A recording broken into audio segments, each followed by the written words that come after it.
اے مسلمانوں ہمارا دل کن خیالات کی آماج گاہ ہے، ہمارے دل میں کیا پلاننگز چل رہی ہوتی ہیں۔ Most important organ of the body جو ہے وہ ہمارا قلب ہے، ہمیں اس کا خیال رکھنا ہے۔ یاد رکھیے گا دل ستھرا ہے، تمام اعضاء ستھرے ہیں۔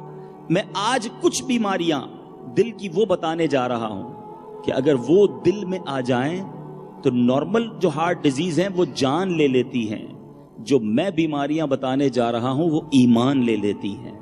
اب بتائیے کون سی بیماری زیادہ امپورٹنٹ ہے جس کے بارے میں جاننا بھی ضروری ہے؟ بدقسمتی سے ان بیماریوں کے بارے میں ہم آگاہ نہیں ہیں۔ یہ قلب جو ہے نا، عربی میں قلب، دل کو قلب کہتے ہیں نا، قلب کہتے اس لیے ہیں کہ یہ منقلب ہوتا رہتا ہے، بدلتا رہتا ہے، اس کی کیفیت چینج ہوتی رہتی ہے۔ میرے آقا کے قلب اقدس کے بارے میں آپ نے سنا، مگر میرے آقا کو کس قدر فکر تھی اپنے دل مبارک کی۔ ہماری تعلیم کے لیے میرے آقا یہ دعا فرمایا کرتے، یا مقلب القلوب ثبت قلبی علی دینک، اے دلوں کو پھیرنے والے میرے دل کو اپنے دین پر ثابت قدمی عطا فرما۔ آپ ذرا سوچئے، جن کے صدقے مجھے اور آپ کو ایمان ملا ہے، ان کا یہ دعاؤں کا انداز تھا کہ وہ اپنے دل کو اپنے دین پر، اسلام پر ثابت قدمی کے لیے دعا کیا کرتے۔ کبھی میں نے اور آپ نے سوچا کہ ہمارا دل کبھی کیسی کیفیت میں ہوتا ہے، کبھی کیسی کیفیت میں ہوتا ہے؟ کیونکہ یہ منقلب ہوتا رہتا ہے۔ آپ خود اپنی زندگی کو تھوڑا سا ریویو کیجئے۔ کبھی ہمارے دل میں ایسا خوف خدا ہوگا کہ بس یار آج کے بعد کوئی گناہ نہیں کرنا۔ کبھی شیطان ایسا حاوی ہو جائے گا، بندہ کہے گا نہیں یہ والا گناہ میں نے کر کے رہنا ہے۔ کبھی نیت کرے گا کہ بس اب میں نے ہمیشہ عاجزی انکساری کا پیکر بن جانا ہے۔ اور کبھی اسی دل پہ ایسا تکبر غالب آ جائے گا کہ بندہ کسی کو خاطر میں نہیں لاتا۔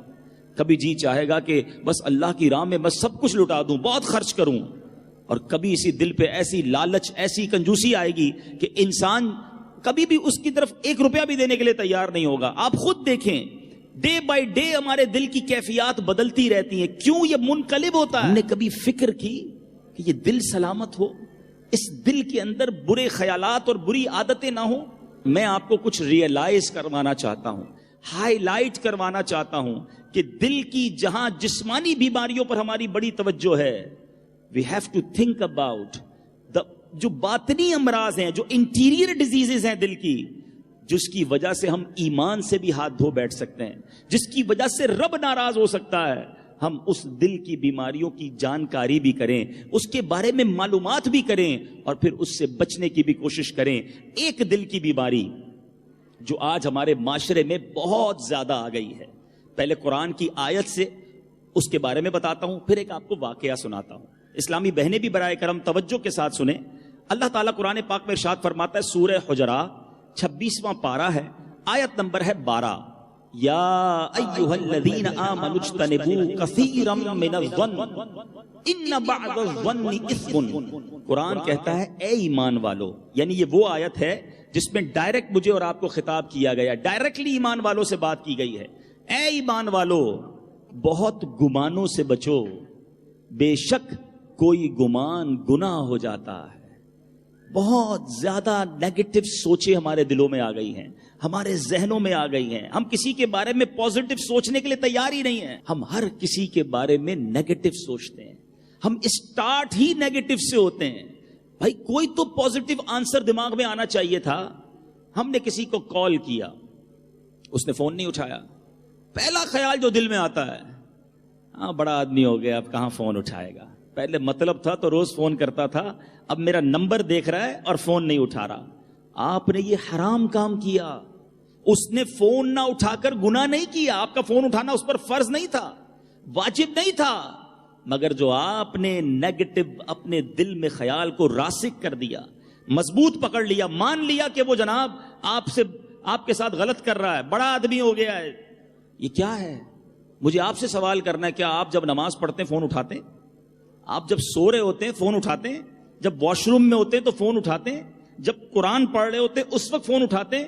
کوئی بھی جواب اپنے دل کو دے سکتے تھے نا، یار ہو سکتا ہے آرام کر رہے ہوں گے، ہو سکتا ہے نماز پڑھ رہے ہوں گے، پازیٹیو آنسر تھا۔ But we start from the negative, اور یہ حرام جہنم میں لے جانے والا کام ہے اگر مسلمان کے لیے بدگمانی کر رہا ہے۔ اسٹارٹ ہی بدگمانی سے۔ کسی کے گھر گئے، جواب ملا کہ وہ گھر پر نہیں ہے، پہلا تھاٹ، پہلا ذہن میں خیال کیا آیا؟ اندر ہوگا جھوٹ بول رہا ہے، کہلوا دیا کہ گھر میں نہیں ہے. استغفر اللہ. اتنی نیگیٹیوٹی ہمارے اندر آ گئی. یہ خاندان، چونکہ فیملیز بھی موجود ہیں، بیٹا تھوڑا سا اپنی بیوی پر توجہ کم دے تو بیوی نے فوراً سوچ لینا ہے ماں جی نے کچھ کیا ہوگا، ساس نے کچھ کیا ہے، فوراً ساس پر نیگیٹو. تھوڑا والدہ سے آج 4-5 دن تک بات نہیں کی تو ماں کے دل میں پہلی بدگمانی یہ آئے گی بہو نے کچھ پٹی پڑھا دی ہوگی. ہم کدھر جا رہے ہیں؟ ہم حسن زن کیوں نہیں کرتے؟ ہم پازیٹو کیوں نہیں سوچتے؟ میرے میٹھے اسلامی بھائیوں، ہمارے بزرگان دین کا ایٹیٹیوڈ کیا تھا؟ حضرت عیسیٰ علیہ نبینا علیہ الصلوۃ والسلام کے پاس ایک شخص کو آپ نے دیکھا وہ چوری کر رہا ہے. آپ نے کہا تو نے چوری کی؟ اپنی آنکھوں سے دیکھا تھا آپ نے؟ وہ کہتا ہے اللہ کی قسم میں نے چوری نہیں کی. حضرت عیسیٰ علیہ الصلوۃ والسلام نے اس سے آرگیو نہیں کیا، فرمایا مسلمان جھوٹی قسم نہیں کھا سکتا، ہو سکتا ہے میرے ہی دیکھنے میں غلطی ہوئی ہوگی. پازیٹو. مگر ہم اسٹارٹ ہی نیگیٹو. اب کاروبار کر رہے ہیں، سامنے کوئی دکان کھل گئی، وہ اللہ کا بندہ کوئی نیک ہوگا، تسبیح پڑھنے کا عادی ہوگا، ہاں یہ روز تسبیح پڑھ کے میری طرف پھونکتا رہتا ہے، کچھ وظیفہ لے کر آیا ہے، میرے گاہک اسی لیے کم ہو گئے ہیں. وہ اللہ کے بندوں، وہ اللہ کا ذکر کر رہا ہے، وہ ثواب کما رہا ہے، اور آپ نیگیٹو سوچ کر گناہ کما رہے. یہ اتنا عجیب گناہ ہے، شیطان اتنا اس میں انوالو کر دیتا ہے. کوئی اگر اچھا کام کر رہا ہے تو آپ اچھا کیوں نہیں سوچ سکتے؟ لوگ عمرے پر جائیں تو لوگوں کو بدگمانی، حج پر جائیں تو بدگمانی، مسجد بنائیں تو بدگمانی.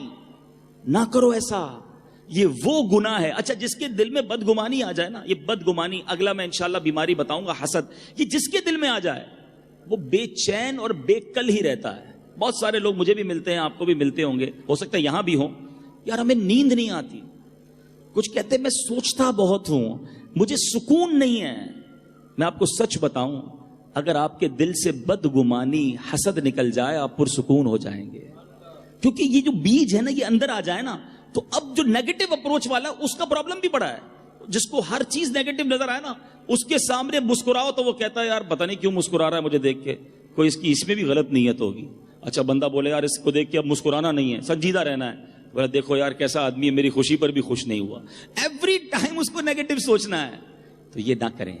آپ اللہ کی رضا کے لیے مسلمانوں سے اچھا گمان رکھیں.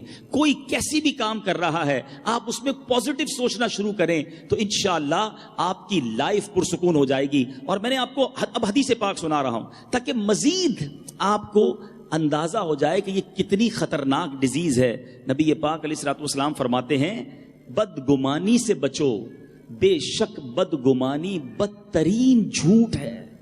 دیکھیں نا، بہت سارے گناہ ایسے جس کے لیے ہم کو کوئی بندہ چاہیے ہوتا ہے. ساتھ بیٹھے گا تو جھوٹ بولے گا، اللہ نہ کرے غیبت کرے گا، معاذ اللہ کوئی بے پردگی کا معاملہ ہوگا تو دیکھے گا تو بے پردگی ہوگی. بدگمانی ایسا گناہ ہے جس کے لیے کوئی ساتھ ہونا ضروری نہیں ہے. اکیلے بیٹھ کر آپ کسی کے بارے میں نیگیٹو سوچتے جائیں، اس پر عمل کرتا شروع کر دیں تو یہ گناہ ہونا شروع ہو گیا. آج کل ٹاک شوز دیکھتے ہیں لوگ، ٹی وی پروگرامز دیکھتے ہیں، فلاں سیاستدان، فلاں بندہ، فلاں اس کے بارے میں اتنا بولتے ہیں، اتنا بولتے ہیں. آپ کے بولنے سے اس کو کچھ اثر نہیں پڑ رہا، آپ کے نامہ اعمال میں روزانہ گناہ پلس ہوتے جا رہے ہیں. نہ کرو ایسا. ویسے ہی گناہ بہت ہیں، ہم کیوں کسی کے بارے میں برا گمان رکھ کے، برا بھلا بول کے اپنے گناہ اور بڑھاتے جائیں. آپ کو پتا ہے یہ غیبت جو ہے یہ ایسی عجیب و غریب بیماری ہے جو بہت ساروں کے دلوں میں ہے. آپ کسی کی غیبت کرتے نا تو آپ اپنی نیکیاں اس کے اکاؤنٹ میں ٹرانسفر کر رہے ہیں. آپ کو کوئی کہے یار سارے دن میں جتنے کمائے رات کو ایسا کرو آن لائن میرے اکاؤنٹ میں ٹرانسفر کر دو. بندہ کا عجیب آدمی، کمایا میں نے تمہارے اکاؤنٹ میں کیوں ڈالوں؟ مگر غیبت کر کے ہم یہی کر رہے ہوتے ہیں. مشکل سے نمازیں پڑھی، کچھ روزے رکھے، کچھ عبادتیں کی، غیبت کی، آن لائن ٹرانسفر کر دیا، ساری نیکیاں گئی اس کے اکاؤنٹ میں. اب وہ تو مزے میں رہا جس کی غیبت کر رہے ہیں آپ. تو اللہ کے بندوں اپنے آپ کو ان گناہوں سے بچائیں. نہ کہیں کسی کے بارے میں نیگیٹو، نہ سوچیں کسی کے بارے میں نیگیٹو. اب سنیے یہ کہاں تک بات جاتی ہے. نبی پاک علیہ الصلوۃ والسلام نے فرمایا جس نے اپنے مسلمان بھائی سے برا گمان رکھا بے شک اس نے اپنے رب سے برا گمان رکھا.